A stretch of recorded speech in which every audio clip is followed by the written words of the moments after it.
NYSE American listed company OS Therapies Inc. is a clinical stage biopharmaceutical company focused on the identification, development, and commercialization of treatments for osteosarcoma and other solid tumors. We're going to learn more about their life-saving, groundbreaking work on this episode of Taking Stock.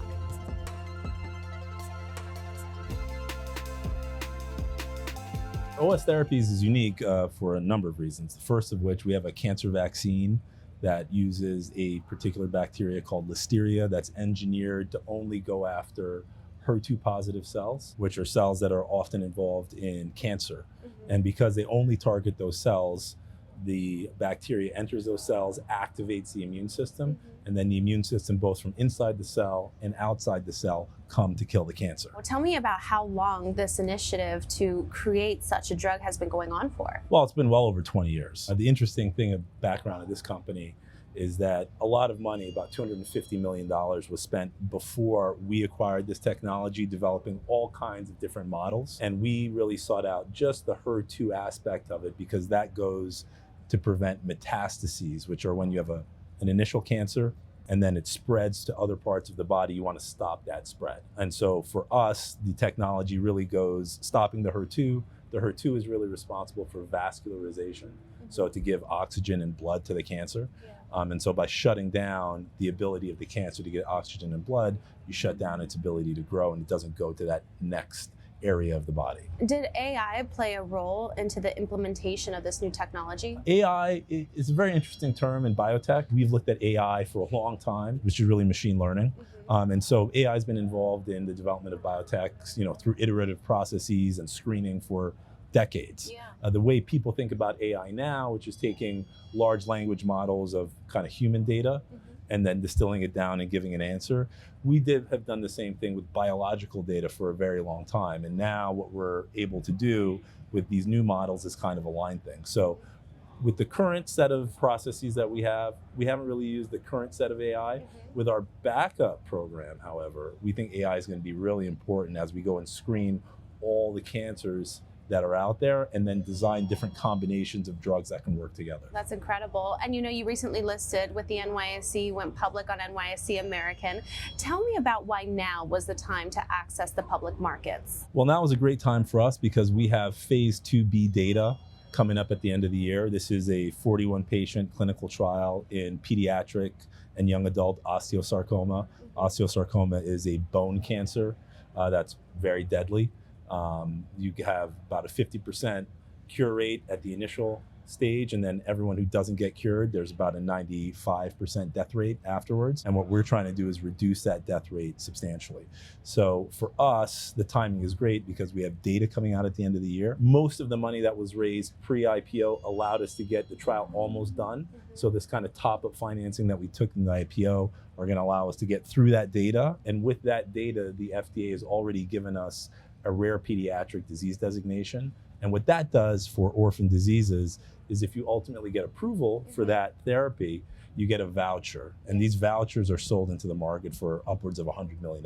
So for us, going public now, getting access to that capital, and then being able to really show the universe really all the potential that we have, not only with our HER2 cancer platform, but especially with our backup, our preclinical antibody drug conjugate platform, in which we can mix and match where we want the drug to go and which drugs we put on.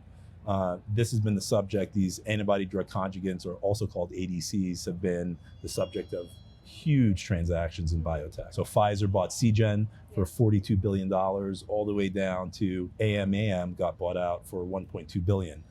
Just a few months ago. So the timing for us is great because now, as that platform is coming up, our primary platform is really going to be in the spotlight, so it's going to be a big spotlight on the company. Obviously, you're a publicly traded company now, so what would you say are your top line priorities for the rest of the year in the near term? Top line priority is one, we have a canine version of the cancer vaccine that already has conditional approval. We're doing a small study to get full approval. Osteosarcoma is actually the #1 disease killer of dogs, above all other deaths except for automobiles, which we can't vaccinate for. So for us, getting that all the way approved and then launching that ourselves or partnering that off so it gets into the market in 2025 so we can really start helping people with their dogs live longer lives. That's step one. Step two, obviously this phase 2B data is crucial for us. We already put out interim data a few weeks ago, right around the ASCO meeting at the beginning of June. And what that allowed us to show is we're really having success. Already we showed that we're having a 32% success rate in preventing recurrence of cancer. The standard is really 10 to 13%. And the best amalgamation of drugs that have been tried, which unfortunately were too toxic, is around 20%. So we're 50% better than all the toxic drugs that they tried but couldn't approve because of toxicity. And we're more than 100% better than the current standard of care. So that data, which enables us to get the voucher, which is worth $100 million, is really the key piece. For us, the backup program, our preclinical program, is really interesting because it allows us to mix and match different chemotherapies, different immunotherapies, with a targeted antibody to go to any part of the body where the cancer is. We already have proof of concept in ovarian cancer. We're going to be creating other combinations of targeting ligand and payload. That's what we call the either the chemotherapy or the drug that goes and does the work. And whether it's breast cancer, whether it's ovarian cancer, whether it's colon cancer, whether it's pancreatic cancer, and the different combinations of molecular targets that those cancers go after for personalized therapy. We can create any combination because we have a special delivery technology where we put silicone around the package, and with silicone it only gets degraded when it's very acidic, so it can go around the whole body. We know people have silicones in their body, they don't have reactions. The silicone only fades when it gets very acidic. So cancers have a very acidic milieu. So when the body attracts, the cancer attracts the drug because of the targeting ligand, and it gets there, and then the pH, low pH, melts the combination and allows the toxic payload of the immunotherapy or the chemotherapy to get there, then you can really kill any cancer. So we're talking about a complete sea change. AbbVie said that they expect these ADCs to replace chemotherapy in the next 20 years entirely. Wow. That's a $300 billion market. And that's why all the big pharmas are jumping in one after the other. And what's happened so far is they've done it kind of one at a time. Oh, there's this combination, there's this combination. Whereas what we have is a platform that can do it for all of them, that allows more drug to get in, so more toxic to the cancer and less toxic to every other part of the body. And with that, then we can really change the entire space of cancer care. Let's talk about the delivery system, though. This is what makes your platform so unique to others that might be out there on the market, because it's so targeted. Talk to me more about that. It's a very interesting platform, a very interesting concept. What we found is silicone can be put safely in the human body and you won't have any reaction to it. And we've applied that, taking the silicone and wrapping it around the toxic cancer treatments, the chemotherapies, the immunotherapies that can affect all kinds of different cells. But because they're encoded in the silicone, when they're going through the body, they don't impact the healthy tissue.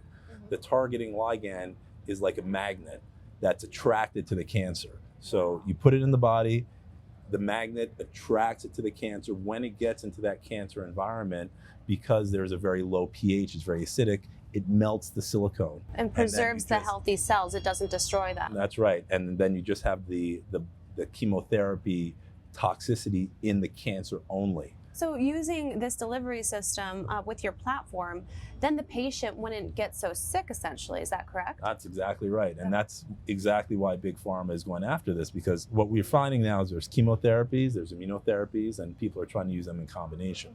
The problem is the chemotherapy damages the immune system. So trying to use chemotherapy at the same time that you're trying to prime the immune system with immunotherapy can have consequences. By reducing the toxicity of the chemotherapy, you can have everything work better together. Yes, yes, that's incredible, because, you know, as you're undergoing such an invasive treatment with chemo, your immune system is essentially getting destroyed while it's trying to save your body. So it's sort of counterproductive in that sense. But with this platform, it seems like, you know, having it be so targeted, pointed delivery system that it preserves the health and well-being of the patient. That's exactly right. The big issue now is there are other ADCs that are in development. The problem is the technology, the delivery technology kind of breaks off, and many of them have black box warnings. There's some blindness that's happened in several of them because they get off and they go to other areas of the body that they get attracted to. With this, It's very safe, and it goes only to the cancer, and that's crucial. Let's talk about sort of how dogs, going back to your earlier point about all the work that you're doing in this space, but the sicknesses and diseases that we're seeing in dogs are also being seen in humans. Tell me about how you're addressing this. Obviously, one of the big issues in biotech is these animal models. Oftentimes you try and engineer a model to kind of resemble what it looks like in humans, and then you treat that model, and oftentimes it doesn't translate in terms of what really works. In reality, dogs get a lot of these diseases, as do other animals. And so if we can just find something that's very comparable between animals and humans and find a way to treat it in animals, we then have a much higher success rate in treating it in humans. And that's what we've done with our cancer vaccine platform. It was originally developed for the #1 disease killer in dogs, which is osteosarcoma. And because it was working so well, the response rates were 6 or 7 times higher than what you would expect from normal treatment. The researchers at UPenn, where this was developed, started to think about maybe this could be useful in humans. And that's really the genesis of where this company was started around. Because the HER2 platform, HER2 is involved in breast cancer, it's involved in many other cancers. Yeah. And that was a big shiny object that, other company before us was going after, which was, very big, very expensive. And there are a lot of players in that space that you have to overcome if you want to get to an approval. Whereas going after a much smaller indication where there's no competition and where the standard of care is so poor, you can really show a big difference and make an impact for patients. And with this voucher, it really made economic sense now to go into it. So that translation from dogs to humans is, I think, a unique one. I wouldn't say we're the only company that's ever done it, but most of the time it goes from humans to dogs. We think that this model, this idea that you find a natural disease that mirrors and then really find something effective and then translate, we think that's going to become more and more common than these disease models that unfortunately just aren't so great. Oh, well, very, very important life-saving work that you are doing. Thank you so much for joining me on Taking Stock. Thank you.